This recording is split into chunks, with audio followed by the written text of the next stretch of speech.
ବନ୍ଦେ ଉତ୍କଳ ଜନନୀ। ଆଜିର ଶୁଭ ଉତ୍କଳ ଦିବସ ଉପଲକ୍ଷେ ବିଶିଷ୍ଟ କବି ସାଗର କୁମାର ପରିଡ଼ାଙ୍କ ଦ୍ୱାରା ରଚିତ ଏକ କବିତା, ଯାହାକୁ କି କଣ୍ଠଦାନ କରିଛନ୍ତି ଭୀମସେନ ମଲ୍ଲିକ। ଆସନ୍ତୁ ସେହି ବିଶିଷ୍ଟ କବି ସାଗର କୁମାର ପରିଡ଼ାଙ୍କ ରଚିତ କବିତାଟିକୁ ଶୁଣିବା। ଯେଉଁଠି ଅଛି ମର୍ତ୍ତ୍ୟ ବୈକୁଣ୍ଠ, ଅଛି ସ୍ୱର୍ଗକୁ ଦ୍ୱାର।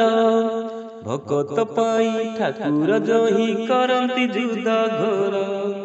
ଯେଉଁଠି ଅଛି ମର୍ତ୍ତ୍ୟ ବୈକୁଣ୍ଠ, ଅଛି ସ୍ୱର୍ଗକୁ ଦ୍ୱାର। ଭକତ ପାଇଁ ଠାକୁର ଯହିଁ କରନ୍ତି ଯୁଦ୍ଧ ଘୋର। ସେ ଭୂମି ମୋ ଉତ୍କଳ, ସେ ଭୂମି ମୋ ଉତ୍କଳ। ଭାଷା ଭିତ୍ତିରେ ପ୍ରଥମ ରାଜ୍ୟ ହେବ ଦୁର୍ଲଭ ସ୍ଥଳ। ସେ ଭୂମି ମୋ ଉତ୍କଳ।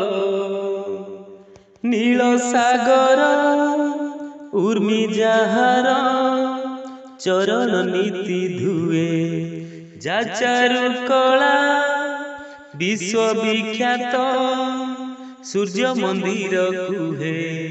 ଭୁବନେଶ୍ୱର ରୂପାନଗର, ଭୁବନେଶ୍ୱର ରୂପାନଗର। ଯାହାର ଗଳାହାର, ସେ ଭୂମି ମୋ ଉତ୍କଳ। ସେ ଭୂମି ମୋ ଉତ୍କଳ। ଏ ମାଟି ପୁଅ ମଧୁସୂଦନ, ତ୍ୟାଗ ବୀରତ୍ୱ ଗାଥା। ଯାହାର ପାଇଁ ଓଡ଼ିଆ ଆଜି ଗର୍ବେ ଟେକିଛି ମଥା। ସ୍ୱର୍ଣ୍ଣ ଫସଲ ଫଳଇ ଯହିଁ, ସ୍ୱର୍ଣ୍ଣ ଫସଲ ଫଳଇ ଯହିଁ। ମହାନଦୀର ଜଳ, ସେ ଭୂମି ମୋ ଉତ୍କଳ। ସେ ଭୂମି ମୋ ଉତ୍କଳ। ଯେ ମାଟି ପୁଅ ମାପି ପାରଇ, ବାଉଁଶ ପର୍ବତ। ବାଉଁଶ ନଳି ଦ୍ୱାରା ଜଣାଏ ନକ୍ଷତ୍ର ଗତି ପଥ। ସେହି ମାଟିର ପାଣି ପବନ, ସେହି ମାଟିର ପାଣି ପବନ। ଯୋଗାଏ ଦେହେ ବଳ, ସେ ଭୂମି ମୋ ଉତ୍କଳ। ସେ ଭୂମି ମୋ ଉତ୍କଳ।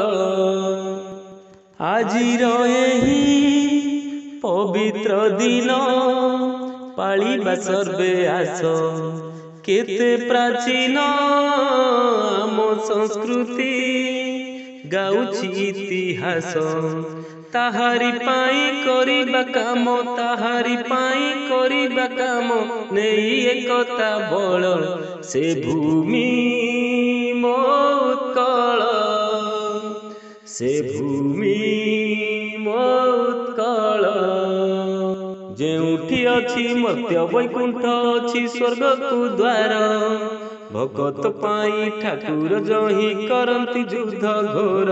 ସେ ଭୂମି ମୋ ଉତ୍କଳ। ସେ ଭୂମି ମୋ ଉତ୍କଳ। ସେ ଭୂମି